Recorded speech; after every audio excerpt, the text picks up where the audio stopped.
जंगल में एक नई मुसीबत आ गई। जंगल के पास वाले पहाड़ में रहने वाला विशालकाय गोरिल्ला, गब्बर गोरिल्ला, बहुत गुस्से में था। उसे लगता था कि जंगल के सारे जानवर उससे डरते नहीं हैं, इसलिए वो पूरे जंगल को अपना राज्य बनाना चाहता था। एक सुबह वो जोर जोर से दहाड़ता हुआ जंगल में आया। उसके कदमों से धरती कांप रही थी।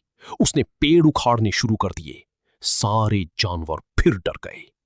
सुपर चिंटू को बुलाओ, सब चिल्लाने लगे। चिंटू तुरंत अपनी उड़ने वाली साइकिल लेकर पहुंचा। गब्बर, ये जंगल सबका है, चिंटू बोला। गब्बर जोर से हंसा। हा, एक छोटा बंदर मुझे रोकेगा? तभी दोनों के बीच जबरदस्त मुकाबला शुरू हो गया। गब्बर बड़े बड़े पत्थर फेंकता और चिंटू हवा में उड़कर बच जाता।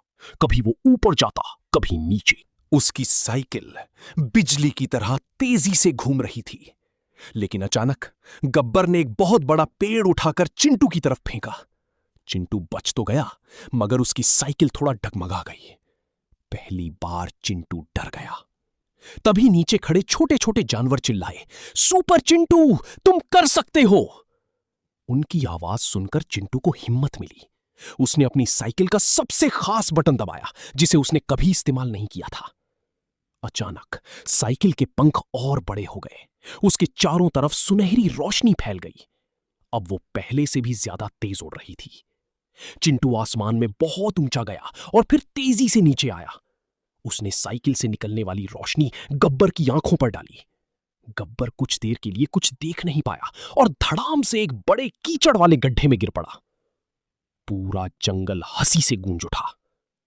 गब्बर धीरे धीरे बाहर निकला।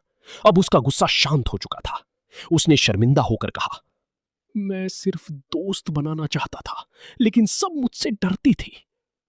चिंटू मुस्कुराया और बोला, दोस्ती ताकत से नहीं, अच्छे दिल से होती है। उस दिन के बाद गब्बर भी जंगल का अच्छा दोस्त बन गया।